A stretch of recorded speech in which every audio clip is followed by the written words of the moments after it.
আবারও উত্তেজনার আগুনে পড়ছে পারস্য উপসাগর। আর সেই উত্তেজনার মধ্যেই মার্কিন প্রেসিডেন্ট ডোনাল্ড ট্রাম্পের পদক্ষেপ ও সিদ্ধান্ত পুরো বিশ্বকে ফেলে দিচ্ছে বিভ্রান্তির জালে। যুদ্ধের উদ্দেশ্য কি, শেষ হবে কখন, এই প্রশ্নগুলোর উত্তর এখনও অজানা।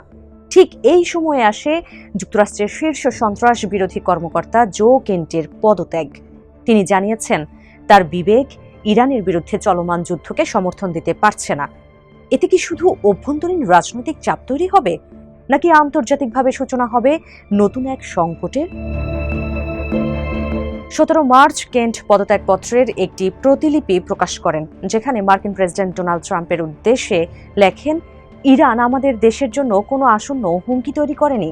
এই যুদ্ধ মূলত ইসরায়েল ও প্রভাবশালী মার্কিন লবিস্টদের চাপের কারণে শুরু হয়েছে। 45 বছর বয়সী জো কেন্ট অতীতে উগ্র ডানপন্থী কর্মকাণ্ডে জড়িত থাকার কারণে সমালোচনার মুখোমুখি হয়েছেন। কেন্ট ইউএস আর্মি স্পেশাল ফোর্সেসের সাবেক সদস্য। 11টি যুদ্ধাভিযানে অংশ নিয়েছেন তিনি। সেনাবাহিনী থেকে অবসর নেওয়ার পর যুক্তরাষ্ট্রের কেন্দ্রীয় গোয়েন্দা সংস্থা সিআইএতে আধা সামরিক কর্মকর্তা হিসেবে কাজ করেছেন কেন্ট। পরে তার রাজনৈতিক ক্যারিয়ার শুরু হয়। 2022 ও 2024 সালে দুবার যুক্তরাষ্ট্রের কংগ্রেসে ওয়াশিংটনের দক্ষিণ ও পশ্চিমাঞ্চলের রিপাবলিকান প্রার্থী হিসেবে প্রতিনিধিত্ব করার জন্য নির্বাচন করেছিলেন কেন্ট। তবে তিনি দুবারই মধ্যপন্থী ডেমোক্র্যাট মেরি গ্লুয়েসেন কাম্প পেরেজের কাছে পরাজিত হন। ডোনাল্ড ট্রাম্প দুই নির্বাচনে সমর্থন দিয়েছিলেন কেন্টকে। জাতীয় সন্ত্রাস বিরোধী কেন্দ্রের প্রধান হিসেবে 8 মাসের কম সময় দায়িত্বে ছিলেন কেন্ট। গত বছরের জুলাইয়ে 52-44 ভোটে তাকে অনুমোদন দেয় সিনেট। তবে তিনি কেবল রিপাবলিকানদের কাছ থেকেই সমর্থন পেয়েছিলেন। এক সাবেক মার্কিন কর্মকর্তা হিসেবে অভিজ্ঞতার আলোকে জো কেন্ট বলেন, মধ্যপ্রাচ্যে আরেকটি বড় যুদ্ধের ঝুঁকি আমাকে গভীরভাবে উদ্বিগ্ন করে তুলেছে। পদত্যাগপত্রে কেন্ট উল্লেখ করেন, ট্রাম্প তার আগের 3টি নির্বাচনী প্রচারে যে পররাষ্ট্রনীতি তুলে ধরেছিলেন তিনি সেটিকেই সমর্থন করতেন। কেন্ট স্মরণ করিয়ে দেন, ট্রাম্প যুক্তরাষ্ট্রকে অন্তহীন যুদ্ধ থেকে দূরে রাখার প্রতিশ্রুতি দিয়েছিলেন।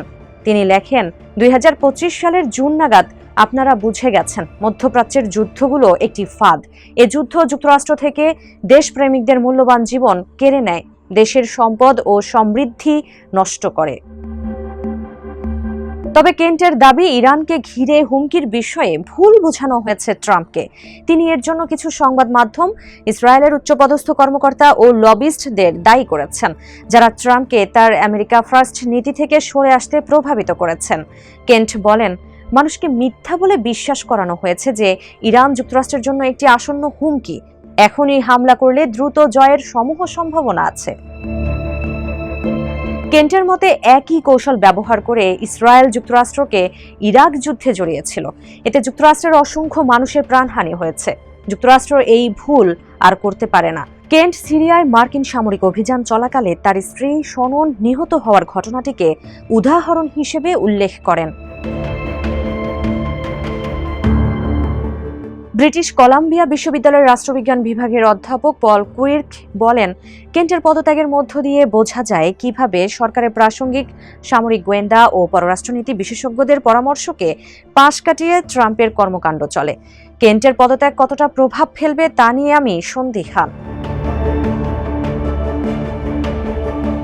কেন্টের পদত্যাগপত্র রিপাবলিকানদের মধ্যে বিভক্তি তৈরি করেছে। কেউ কেউ তার পদত্যাগকে নৈতিক অবস্থান বিবেচনা করে সমর্থন করেছেন, আবার প্রেসিডেন্টের প্রতি তার আনুগত্য বজায় না রাখার বিষয়ে নিন্দা জানিয়েছেন কেউ কেউ। ট্রাম্প নিজেও কেন্টকে নিয়ে প্রতিক্রিয়া জানিয়েছেন।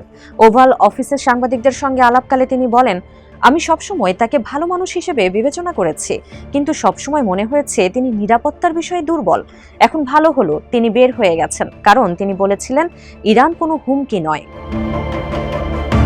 হোয়াইট হাউসের প্রেস সেক্রেটারি ক্যারোলাইন লেভিটো কেন্টের দাবিকে অপমানজনক ও হাস্যকর উল্লেখ করে খারিজ করে দিয়েছেন।